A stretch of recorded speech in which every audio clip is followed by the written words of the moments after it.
tous et à toutes, et bienvenue pour cette review de l'épisode 5 de la saison 8 de Game of Thrones, où l'on retrouve Miguel Sapochnik à la réalisation, après celle de la bataille de Winterfell de l'épisode 3.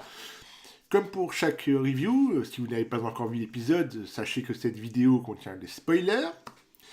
Mon avis global sur cet épisode 5, je suis assez mitigé, il y a du bon et du moins bon.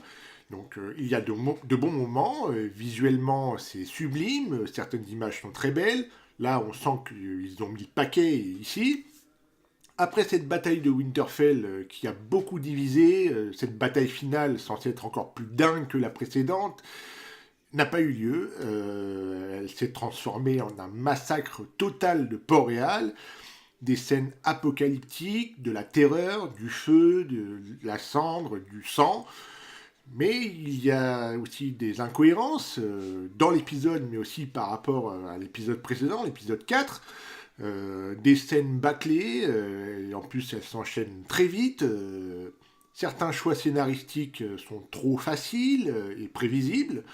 Donc au final, le scénario de cette saison est bien trop condensé. On savait que 6 épisodes, ce serait trop court pour boucler la série. Passons maintenant à la review de cet épisode 5 qui s'intitule The Bells, les cloches en français, et s'ouvre de manière très sombre à Père Dragon avec une Daenerys en dépression, cheveux défaits, ne s'alimente plus et rongée par le chagrin, après la mort de Jorah, d'un deuxième dragon et de Missandei.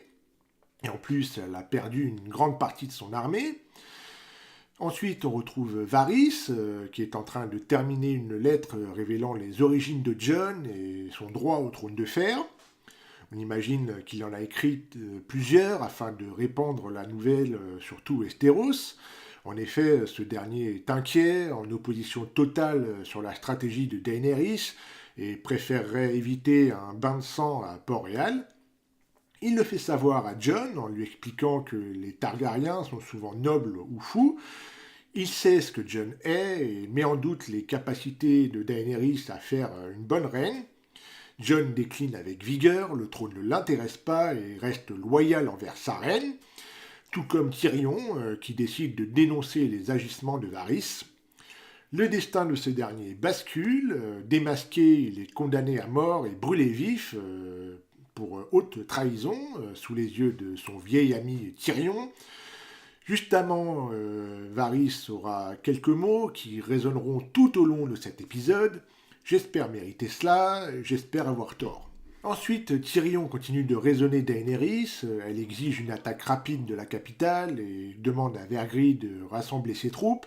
Pour elle, c'est la violence et la peur qui l'emportera.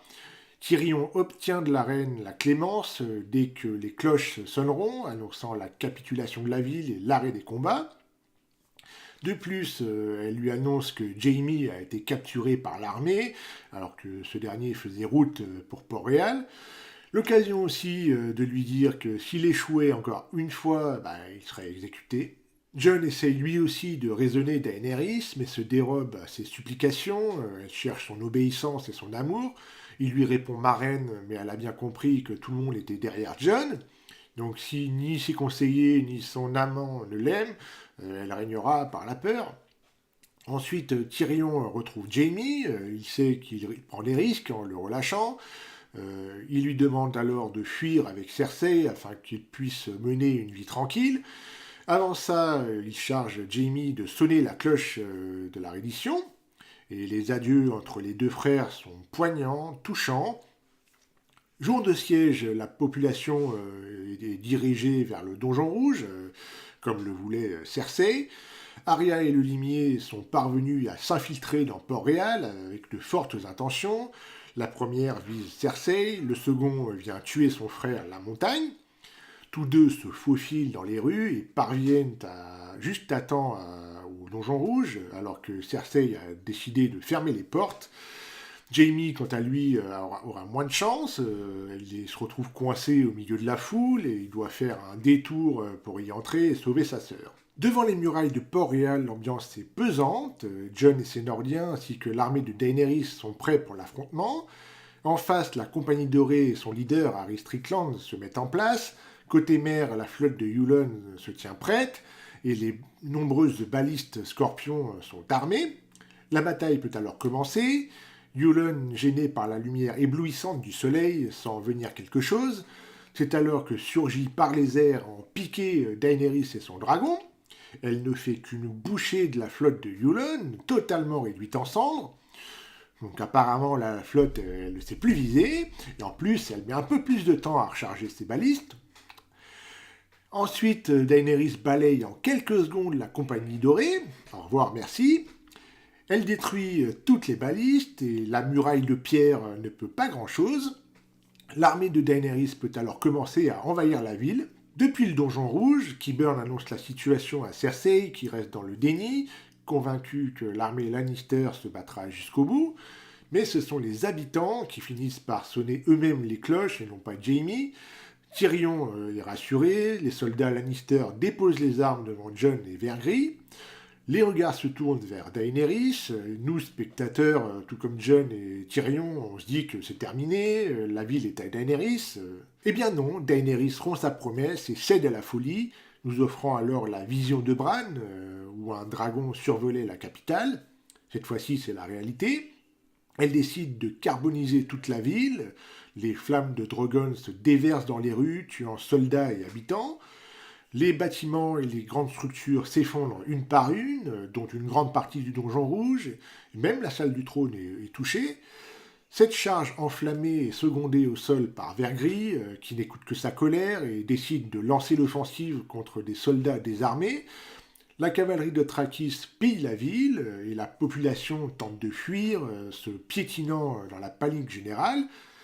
Jon, dépassé par les événements, tente de stopper l'offensive, mais rien n'y fait. Il tue seulement ceux qui l'agressent et tente alors de mettre à l'abri des civils, tuant même un des siens qui tentait de violer une femme. Depuis le donjon rouge, la peur et la crainte se lisent sur les visages de Cersei. Elle assiste impuissante à la destruction de la ville et accepte de fuir en compagnie de Qyburn et la montagne. D'ailleurs, on remarquera que les flammes de Drogon se mêlent aux dernières réserves de feu grégeois, qui à la base étaient censées servir contre la population. Et bien là, ça n'a fait qu'accentuer les dégâts. Tyrion, choqué, ne peut que contempler au loin l'ampleur de la catastrophe. On retrouve ensuite Jaime, qui a trouvé un passage menant par la plage afin de rejoindre Cersei. Il est intercepté par l'increvable Euron, il nous livre un ultime combat, et enfin Euron est tué. Ouf. Pendant ce temps-là, Arya et le limier font leurs adieux, une séquence très émouvante. Juste avant de prendre les armes, le limier convainc Arya de renoncer à ses rêves de vengeance contre Cersei et de rester en vie. Et le moment tant attendu est arrivé, le Clegane Ball. Le limier fait face à son frère la montagne. N'écoutant plus les ordres de Cersei et de Qyburn, la montagne tue Qyburn, son créateur, en le balançant contre un mur. Au revoir, merci. Cersei déguerpit et le combat peut commencer. Dès les premiers coups d'épée, on découvre l'horrible visage de la montagne sans son casque. Le limier donne un premier coup mortel à son frère qui ne tombe pas. Le combat est acharné, mais largement dominé par la montagne. Ce dernier commence à étrangler son frère. Le limier parvient à prendre sa dague et lui asséner plusieurs coups mortels, mais sans succès.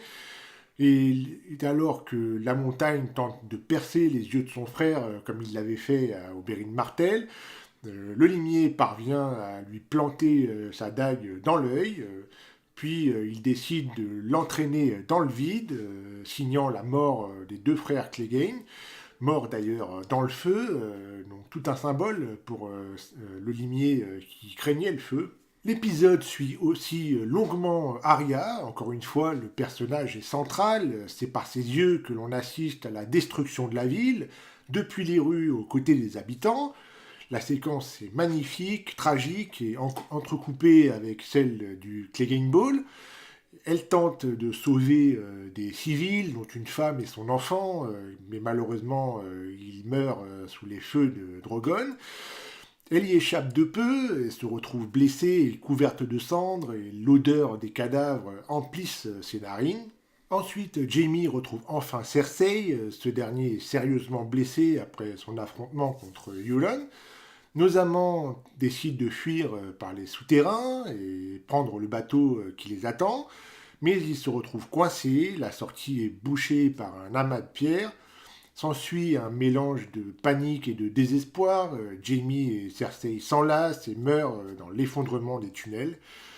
C'est la fin pour deux personnages principaux de la série.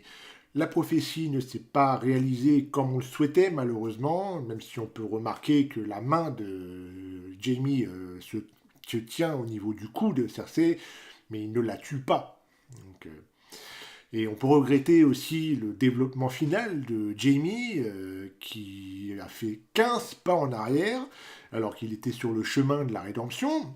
Donc revenir auprès de Cersei comme s'il ne s'était rien passé avant, alors que la montagne a failli le tuer, qu'elle a envoyé Bronn le tuer, et en plus sa relation avec Brienne n'a servi strictement à rien.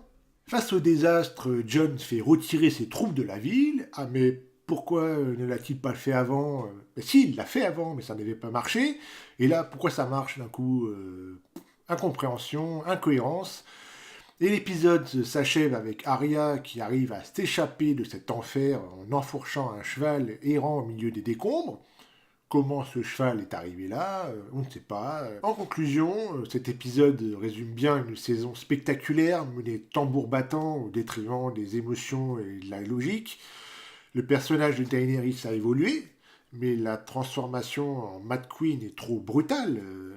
Je regrette tellement que cette saison soit si courte, que la série s'arrête trop tôt même. George R. R. Martin a dit qu'il aurait voulu 5 saisons supplémentaires pour mieux développer les personnages.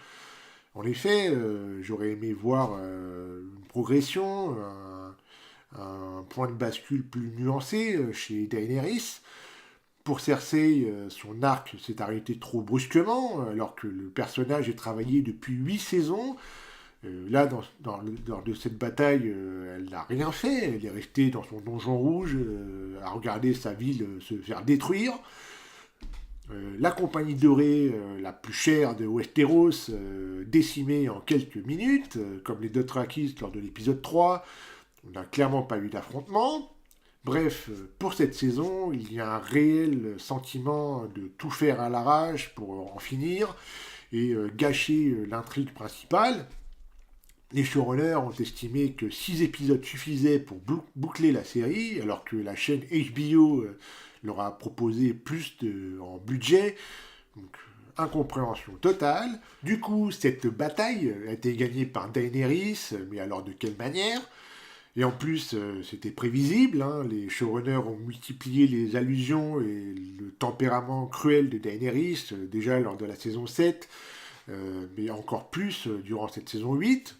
Et comme je vous l'ai dit juste avant, j'aurais préféré une progression parce que c'est beaucoup trop brutal.